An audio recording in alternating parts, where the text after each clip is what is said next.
Bonjour. Si vous vous trouvez dans une période sombre de votre vie où tout vous semble triste, si en regardant vers le futur, vous ne voyez qu'un vaste mur gris, si le monde autour de vous vous fait peur ou même vous dégoûte parfois, si vous perdez foi en l'humanité, il est temps de faire quelque chose. Même si vous pensez aujourd'hui que plus rien n'est possible, vous allez découvrir avec ce petit cours et la séance que je vous propose qu'il existe en fait des portes pour voir la vie différemment et faire renaître la lumière, où que vous soyez et quelles que soient les épreuves que vous traversez. En effet, nous avons tous appris à ne voir la vie que d'une seule façon, en fonction du temps qui passe, ce temps qui s'écoule du passé vers le futur. Ainsi, nous connaissons nos actions passées, nous subissons ou contrôlons parfois notre présent, et nous projetons notre futur en fonction des croyances que nous voulons nous accorder. C'est une vision horizontale qui se déroule du passé vers un futur prescrit à l'avance et que nous pensons incontestable. Avec cette vision horizontale, si le monde autour de nous s'appauvrit, si notre environnement se rétrécit, si nous perdons nos repères ou nos libertés, nous ressentons très vite une sensation d'enfermement. Et cette sensation est étouffante et nous donne envie de crier. Et comme nous ne pouvons pas changer le monde ou les gens autour de nous, nous pensons que nous n'avons plus d'autre choix que le compromis, apprendre à vivre avec. Nous nous sentons comme dans un marais dont l'eau boueuse limite nos mouvements. Symboliquement, dans les histoires et les contes, les zones marécageuses sont les zones psychiques de l'âme. Les marais sont boueux, remplis de parasites qui représentent toujours symboliquement nos blessures et nos croyances négatives. Nous sommes enfermés dans des eaux stagnantes où il n'y a plus de possibilité de mouvement et donc de mutation. Dans cet état, la paix n'est plus possible car le maintien des mauvaises croyances sur la réalité extérieure est devenu notre quotidien. Et si nous continuons à maintenir ainsi les croyances qui nous font du mal, nous maintenons en nous, par la même occasion, nos blessures. Car ce sont elles qui entretiennent nos croyances. Nous ne sommes pas prêts à nous soigner ou d'évoluer vers d'autres choses. Avec l'hypnose, vous allez découvrir qu'il existe une autre façon de voir la vie, une façon que je décrirai comme verticale. Ainsi, je vais vous aider à vous élever et vous faire découvrir d'autres perceptions. Et de cet autre point de vue, vous allez avoir la possibilité de changer les choses et pourquoi pas de changer votre projection du futur. Ainsi, vous sortirez de votre marais de sensations négatives pour pouvoir enfin retrouver la sensation de liberté dans votre cœur. Connaissez-vous l'hydre de Lerne ? C'est un animal mythologique issu de la légende des 12 travaux d'Hercule. Cette hydre avait un corps de chien et plusieurs têtes de serpent. Elle vivait dans un marécage répugnant et le poison qu'elle répandait autour d'elle était si fort que son odeur seule suffisait à faire mourir quiconque la respirait. Il fut demandé à Hercule, le héros, de tuer cette hydre. Mais lors de son combat, il avait beau couper les têtes de la bête, elle repoussait sans arrêt. Il eut alors l'idée de cautériser chaque coup coupé avec une torche enflammée pour éviter que chaque tête de serpent ne repousse. Et quand il arriva à la dernière tête, comme contrairement aux autres, elle était immortelle, il l'enterra sous un gros rocher. Cette histoire, comme toutes les histoires de la mythologie, nous parle symboliquement de nous. Il faut donc faire un pont entre ce qui est raconté et ce que nous vivons en nous-mêmes pour totalement la comprendre et percer son mystère. En voici quelques clés. Lorsque nous sommes enfermés dans notre marais, nous sommes en compagnie de cette hydre épouvantable qui n'est autre qu'une partie de nous-mêmes. Une facette que nous maintenons en nous et qui représente également le monde extérieur. Car nous attachons tellement d'importance au monde extérieur qu'il finit par faire littéralement partie de nous. Ce monde extérieur inscrit en nous nous emprisonne. Alors, nous essayons vainement de couper ces têtes. Symboliquement, cela signifie que nous essayons de combattre ce monde et de tuer les mauvaises idées pour les remplacer par d'autres que nous trouvons plus saines. Mais vous comprendrez, à travers l'histoire, que nos solutions sont inefficaces. Elles ne nous apportent pas la paix. Les têtes ou les idées du vieux monde repoussent sans relâche. La quête semble impossible, et ce monde sent tellement mauvais que nos espoirs finissent par mourir. C'est l'odeur de l'hydre qui extermine nos espoirs. Bien sûr, tout ce qui se passe à l'intérieur de nous est aussi représenté à l'extérieur. Et c'est pour cela que chacun d'entre nous a une perception différente de la réalité. Dans une même réalité, certains vivent avec des difficultés acceptables, là où d'autres se morfondent et vivent un enfer. Chaque hydre est différente selon les uns et les autres. Certaines hydres sont attachées à l'actualité, à la politique, d'autres à nos activités, à notre travail, nos relations. Chacun possède son hydre bien particulière, qui elle-même possède plus ou moins de têtes. L'hydre, de manière générale, représente notre passé blessé, souvent transgénérationnel et inconscient, ainsi que nos croyances négatives issues du monde extérieur. Dans les moments de crise, notre perception du monde est donc principalement le premier obstacle à notre bonheur et à notre liberté. Et comme ce que nous avons en nous est responsable de notre perception du monde, il est nécessaire de rendre inoffensive notre hydre intérieure afin qu'elle puisse nous laisser sortir de notre marée infecte. Qu'en pensez-vous ? Êtes-vous prêts ?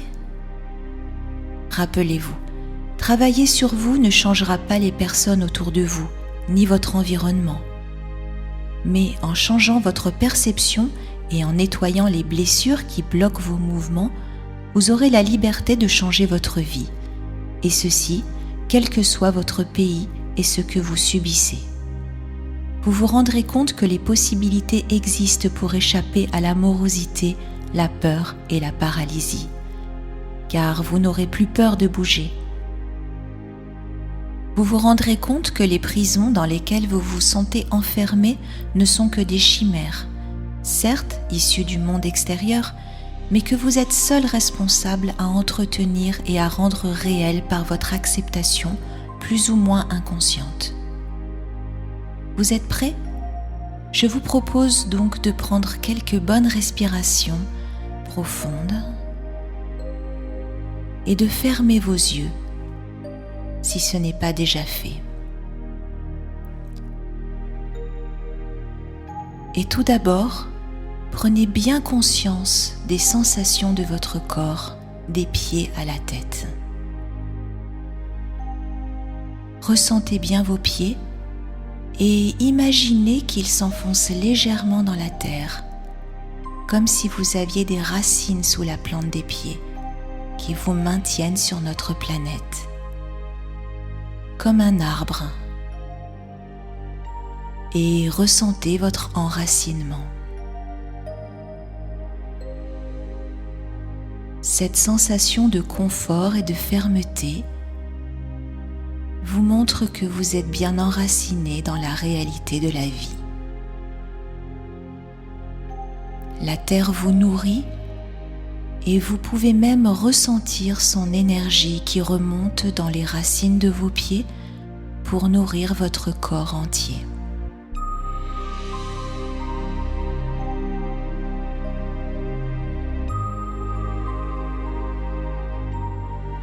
Ressentez maintenant vos jambes et sentez l'énergie de la terre monter en elles aussi.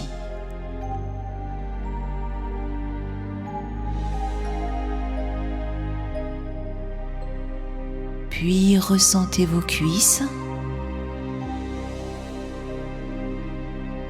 vos hanches, votre ventre, Respirez tranquillement en gonflant votre ventre.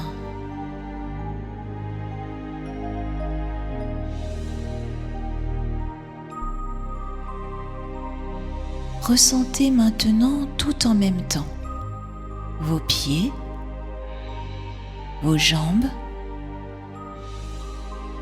vos cuisses, vos hanches,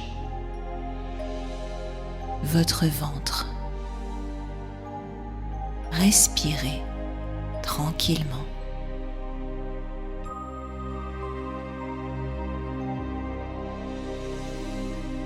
Puis ressentez également la sensation de votre poitrine. Sentez-la se soulever avec votre respiration. Imaginez l'air qui entre et sort de vos poumons.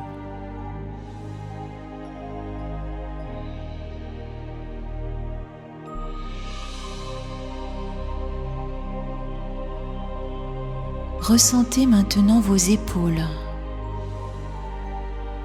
Vous pouvez les bouger légèrement.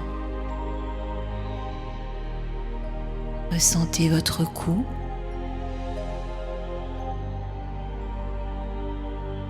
Puis votre visage.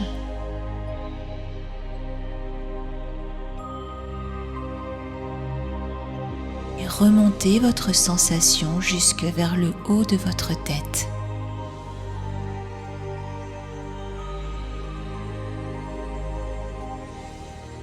Ressentez maintenant tout votre corps, des pieds jusqu'à la tête.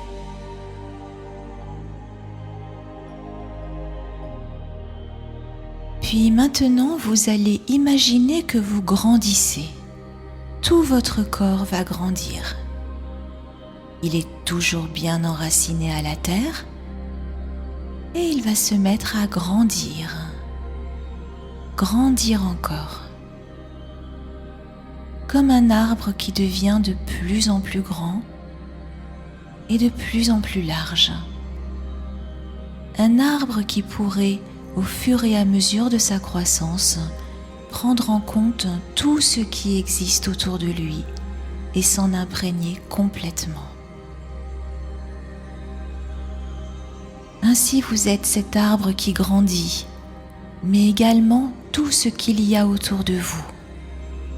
Tous les objets de votre pièce, toute votre maison, toutes les personnes qui vivent autour de vous, tout se joint à vous et fait partie de vous. C'est votre monde et votre monde fait partie de vous et vit en vous. Vous êtes immense car vous êtes tout ce monde. Et vous continuez à grandir encore et à vous unir avec tout ce qui vous entoure. Vous vous unissez à votre quartier, à la ville entière. Et vous continuez à grandir encore. Vous êtes toujours bien installé là où vous êtes. Et vous grandissez tellement que votre tête se trouve maintenant dans les nuages.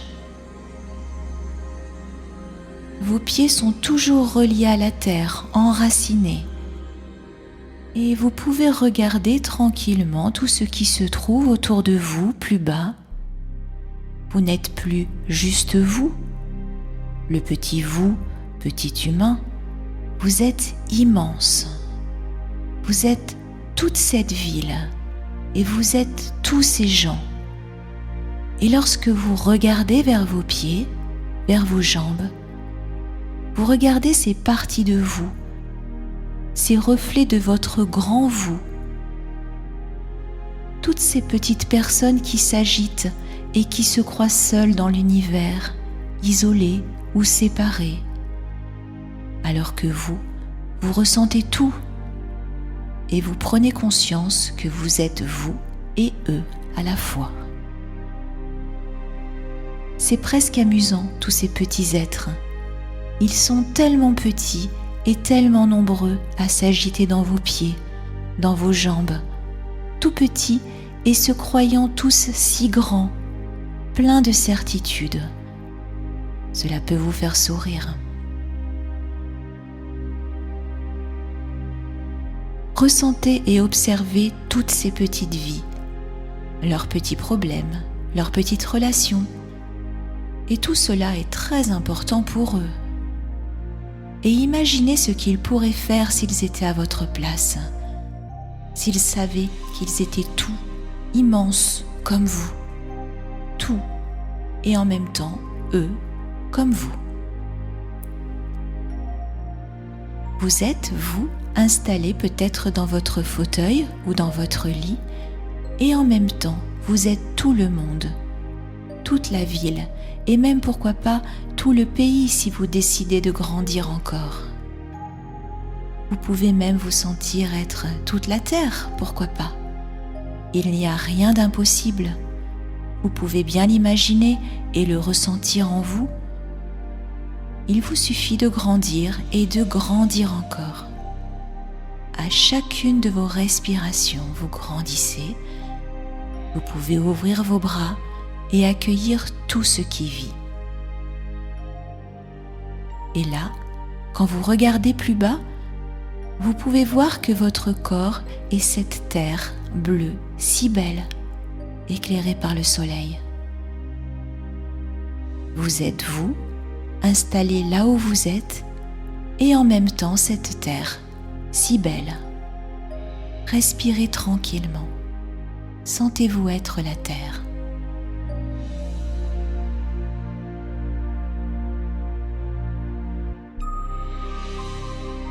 Et maintenant, repensez au petit marécage de tout à l'heure.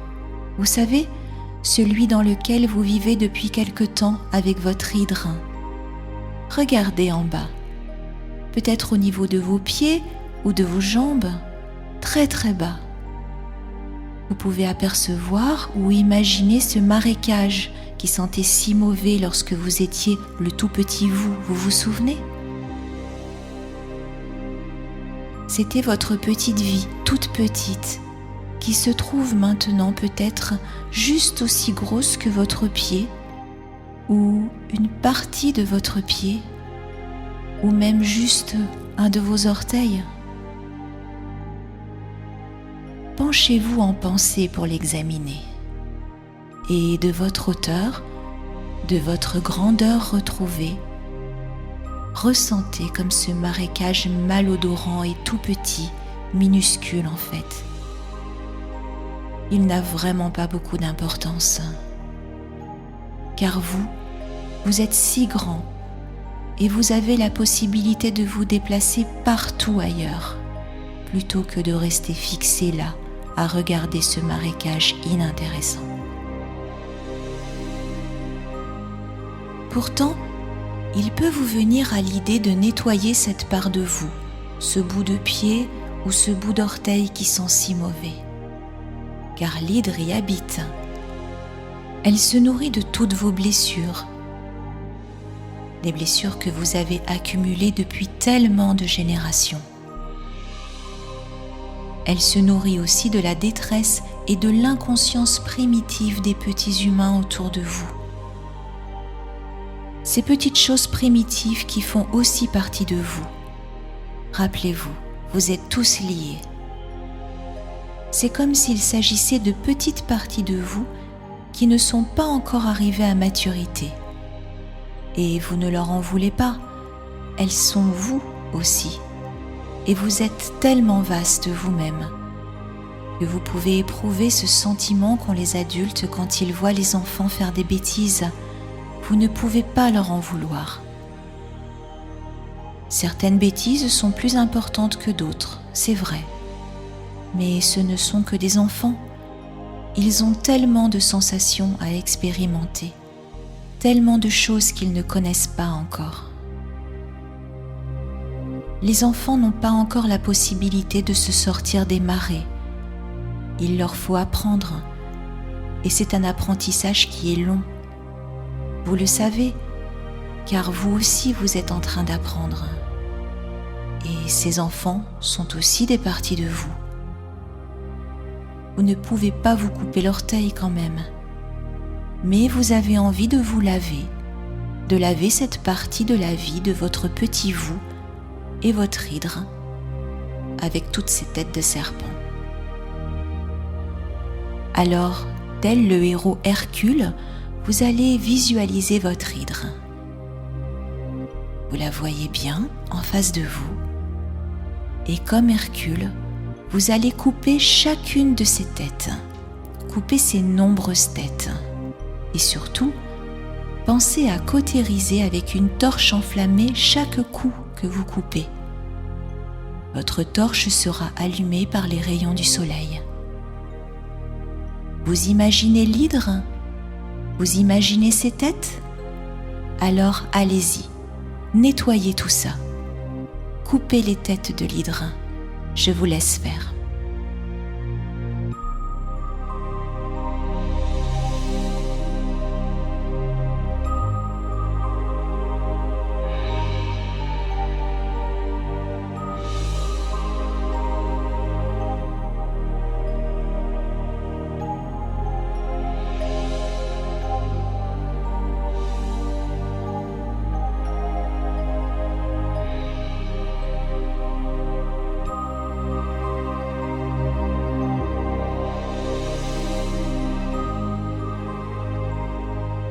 Ça y est, toutes les têtes sont coupées. Tous les coups sont cautérisés avec votre torche ensoleillée. Récupérez maintenant la dernière tête de serpent, la seule tête de l'hydre qui est immortelle, rappelez-vous, comme dans l'histoire d'Hercule. Elle est encore toute sifflante de colère et représente toutes les bêtises de l'humanité qui vous ont fait si mal ces derniers mois ou ces dernières années. Prenez cette tête et observez-la. Elle est immortelle, tout comme l'immaturité primitive humaine qui se perpétue à chaque génération. Tout comme Hercule, mettez cette tête face contre le sol sous un gros caillou, une lourde pierre, pour que ces paroles inutiles se perdent dans la terre et se transforment en bons fertilisants pour la nature à venir.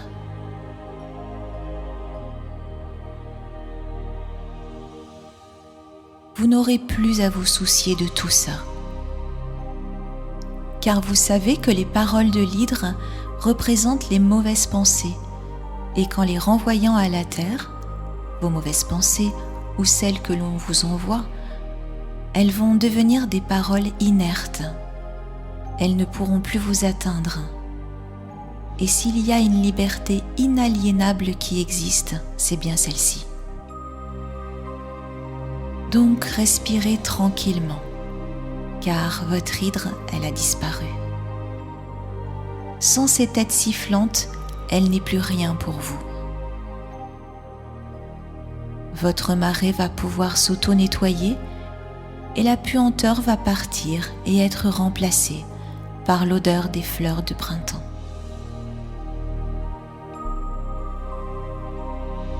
Et vous pouvez tourner la tête pour voir le soleil du jour et les étoiles magnifiques de la nuit. Les pensées de l'hydre ne vous touchent plus, car souvenez-vous, elles sont sous la lourde pierre et elles se mélangent à la terre-mère qui s'occupe d'elles, comme c'est son rôle, comme elle l'a toujours fait. Faites confiance à la terre-mère pour s'en occuper, elle qui sait si bien équilibrer le monde, quoi qu'il arrive. Prenez donc la décision de vous envoler, de profiter de votre liberté retrouvée et de rire de votre passé, comme un adulte rirait affectueusement de ses anciennes bêtises d'enfant. Ayez un immense respect pour votre vie, pour vos ancêtres, sans lesquels vous ne seriez pas sur cette terre.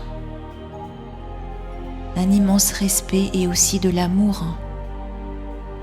un amour qui entoure de ses bras leurs évolutions difficiles et leurs erreurs. Car on ne peut pas grandir sans faire d'erreurs. La Terre le sait. Elle en est le témoin depuis que la vie existe. Faites toujours grandir cet amour en vous et tournez la tête vers votre nouvel avenir. Respirez. Vous êtes libre, comme vous l'avez toujours été. Prenez soin de vos pensées.